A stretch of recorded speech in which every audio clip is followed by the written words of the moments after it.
Guys, welcome back to my channel ambitious Priyanka. कैसे हो आप लोग? Hope you are doing well. So आज मैं आपके साथ शेयर करने वाली हूँ कि एसएससी 2026 सीजीएल के लिए आपकी क्या स्ट्रैटेजी होनी चाहिए। जैसा कि आपको पता ही होगा कि एसएससी ने अपना 2026 का कैलेंडर इशू कर दिया है। इसमें उन्होंने सभी एग्जाम्स की प्री की डेट दे दी है। तो अगर आपने अभी भी अपनी प्रिपरेशन स्टार्ट नहीं की है तो आप अभी अपनी प्रिपरेशन स्टार्ट कर दो। अगर आप एसएससी का CGL, CHSL, MTS, CPO, GD कोई भी आप एसएससी का एग्जाम देने वाले हो तो आप अपनी इसी एक स्ट्रैटेजी को फॉलो करके अपने सारे ही एग्जाम क्लियर कर सकते हो। इसके अलावा अगर आप रेलवे या फिर और भी इंडिविजुअल गवर्नमेंट बॉडीज के फॉर्म आते हैं उनका भी आप फॉर्म फिल कर सकते हो जिनका सिमिलर सिलेबस रहता है।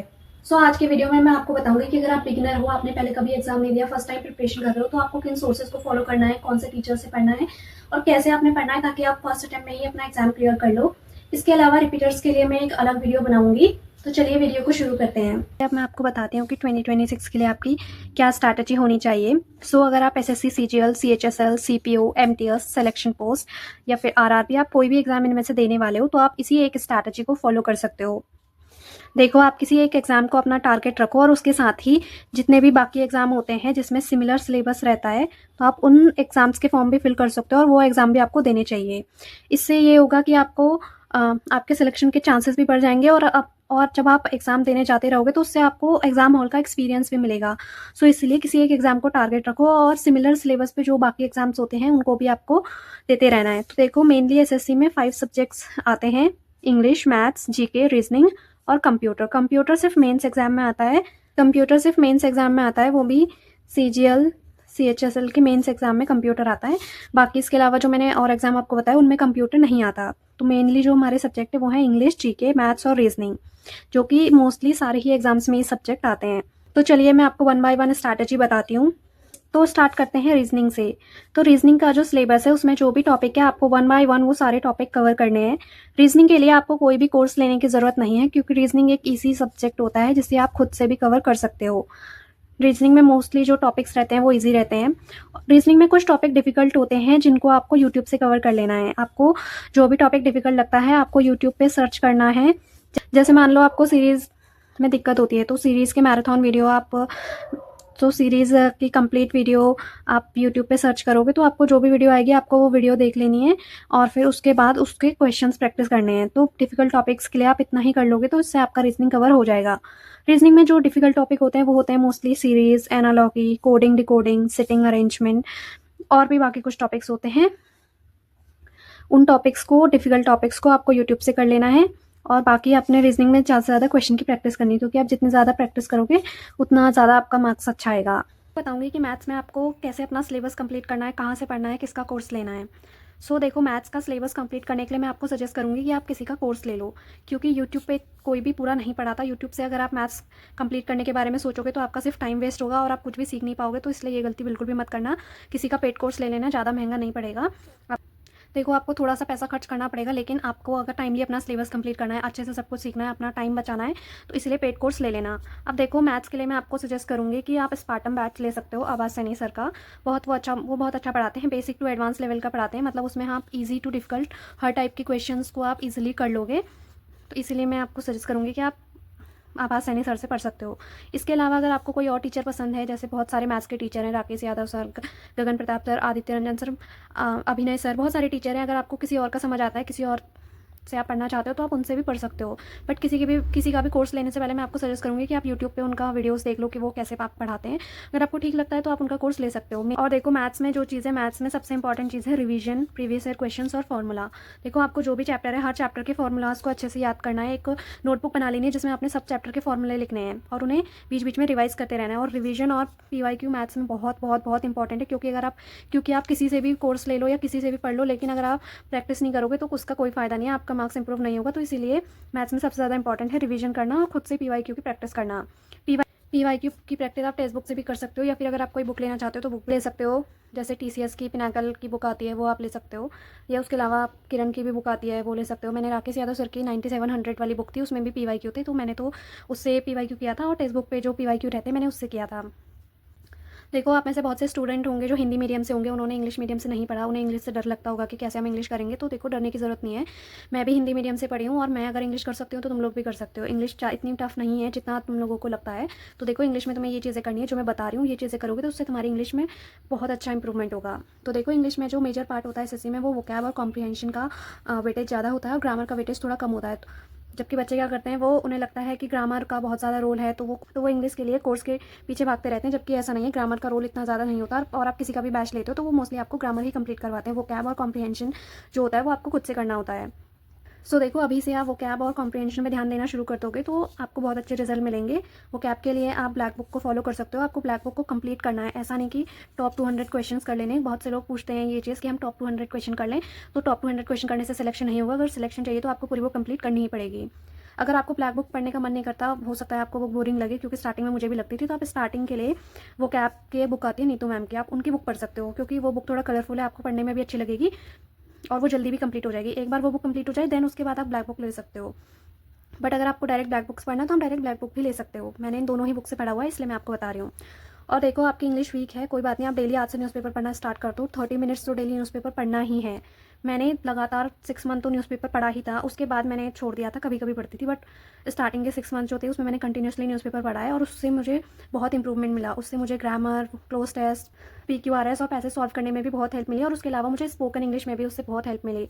तो इसीलिए डेली न्यूज़पेपर पढ़ना स्टार्ट कर दो। अगर न्यूज़पेपर पढ़ना तुम्हें बोरिंग लगता है तो तुम नॉवेल्स वगैरह पढ़ने से स्टार्टिंग कर सकते हो, बट बाद में तुम्हें न्यूज़पेपर भी पढ़ना है। अब देखो, ग्रामर के लिए हमें कोर्स की ज़रूरत पड़ती है। हालांकि हम ग्रामर खुद से भी कर सकते हैं, बट हमें उतना खुद से करेंगे तो उतना समझ में नहीं आता, तो इसलिए ग्रामर के लिए कोर्स ले सकते हो। अगर आप पेड कोर्स लेना चाहते हो तो आप अमन वशिष्ठ सर का कोर्स ले सकते हो। अगर आप पेड कोर्स नहीं लेना चाहते, आप फ्री में पढ़ना चाहते हो, तो अमन वशिष्ठ सर की यूट्यूब पे प्लेलिस्ट है, उसका लिंक मैं डिस्क्रिप्शन में डाल दूंगी, आप वहाँ से भी पढ़ सकते हो, क्योंकि उसमें भी उन्होंने हर चैप्टर बहुत अच्छे से पढ़ाया हुआ है। तो वहाँ से भी आप अपना ग्रामर पार्ट कंप्लीट कर सकते हो। अगर पेड कोर्स लेना चाहते हो तो उनका पेड कोर्स भी ले सकते हो। देखो, इंग्लिश में के लिए मेरी सजेशन, मैं आपको सजेस्ट करूँगी अमन वशिष्ठ सर। अगर आपको कोई और टीचर अच्छे लगते हैं, नीतू मैम, रानी मैम, बहुत सारे टीचर हैं, अगर आपको किसी और से पढ़ना अच्छा लगता है तो आप उनसे भी पढ़ सकते हो। बट मैं आपको सजेस्ट करूँगी कि आप अमन सर से पढ़ के देखो, वो बहुत अच्छा पढ़ाते हैं। देखो, अगर आप अमन सर से पढ़ोगे तो आपको ग्रामर के रूल्स को रटने की भी ज़रूरत नहीं पड़ेगी। आप कोई भी रूल पढ़ रहे हो तो आपको पता होगा कि इसके पीछे का लॉजिक क्या है, तो आपको ईजिली समझ आ जाएगा। और देखो, ग्रामर के लिए नोट्स बनाने की ज़रूरत नहीं है। नोट्स की तरह आप नीतू मैम की वॉल्यूम 1 की बुक आती है, जिसे आप नोट्स की तरह यूज़ कर सकते हो। ये बुक मेरे पास भी है और ये बहुत अच्छी बुक है, इसमें सब कुछ बहुत अच्छे से दिया हुआ है विद एग्जाम्पल, तो इस बुक को आप ले सकते हो। उसके अलावा अगर आप किसी और टीचर से पढ़ रहे हो तो उन टीचर्स के भी क्लास नोट्स आते हैं, तो नोट्स आपको बनाने की ज़रूरत नहीं है। आजकल आप अगर किसी का भी बैच लेते हो तो आपको उनके नोट्स भी मिल जाते हैं, तो इसलिए आप जो बने बनाए नोट्स हैं उनको प्रेफर कर सकते हो, क्योंकि नोट्स बनाने में आपका बहुत ज़्यादा टाइम वेस्ट होगा और आपके पास इतना टाइम नहीं है कि आप 6 महीने में अपना सिलेबस भी कंप्लीट करो और नोट्स भी बनाओ। तो देखो, इंग्लिश के लिए मैंने आपको ये चीज़ें तो बता दी कि वो कैप कहाँ से करना है, ग्रामर कहाँ से करनी है। इसके अलावा कुछ चीज़ें हैं जहाँ पे ज़्यादातर बच्चों को प्रॉब्लम आती है, और वो चीज़ें हैं एरर, सेंटेंस इंप्रूवमेंट और PQRS, पैसेज और क्लोज टेस्ट में, क्योंकि इनकी टेक्निक तो आपको कोई नहीं बताता। देखो, जब हम ग्रामर किसी टीचर से पढ़ते हैं तो वो हमें रूल्स तो समझा देते हैं, बट जब हम एरर करने बैठते हैं तो उस टाइम हमें बहुत प्रॉब्लम होती है और हमें सेंटेंस इंप्रूवमेंट में भी बहुत प्रॉब्लम होती है। मुझे भी होती थी। तो इसके लिए मैं आपको सजेस्ट करूँगी कि आप मिरर ऑफ कॉमन एरर एक बुक है, आप उसको ले लो। उसमें चैप्टर वाइज भी दिया हुआ है और बहुत सारे PYQ भी दिए हुए हैं। तो पहले आप चैप्टर वाइज वहाँ से प्रैक्टिस कर लेना और फिर PYQ क्वेश्चन भी लगा लेना। इससे आपको एरर और सेंटेंस इंप्रूवमेंट में कभी गलती नहीं होगी, आपको बहुत हेल्प मिलेगी उस बुक से। तो ये बुक आप ज़रूर ले लेना।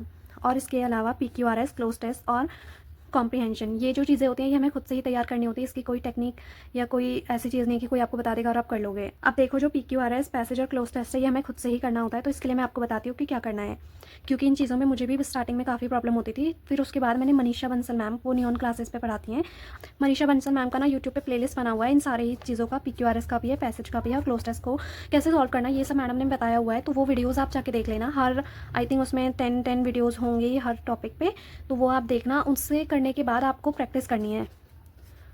वो वीडियोस देखने के बाद आपको PQRS, पैसेज और क्लोज टेस्ट की प्रैक्टिस करनी है, और जो भी मैडम ने उन वीडियोस में बताया हुआ वो चीज़ें आपको फॉलो करनी है। आप वो करोगे तो उससे आपको PQRS, पैसेज और क्लोज टेस्ट में बहुत हेल्प मिलेगी, आपका कभी गलत नहीं होगा। हम बात करते हैं जीके की। तो देखो, जीके जो है वो बहुत ही वास्ट सब्जेक्ट है। जीके में कहीं से भी क्वेश्चन आ जाता है। जीके में फुल में से फुल तो स्कोर कोई भी नहीं कर पाता, बस हमें कोशिश करनी है कि हम जीके में अपना बेस्ट स्कोर दे पाएँ। अगर आप आर्ट साइड के स्टूडेंट हो तो आपकी जीके अच्छी होगी। अगर आप कॉमर्स या साइंस स्ट्रीम से पढ़े हुए हो तो आपकी जीके थोड़ा वीक होगी। तो इसलिए मैं आपको सजेस्ट करूँगी कि आप जीके के लिए किसी का बैच ले सकते हो।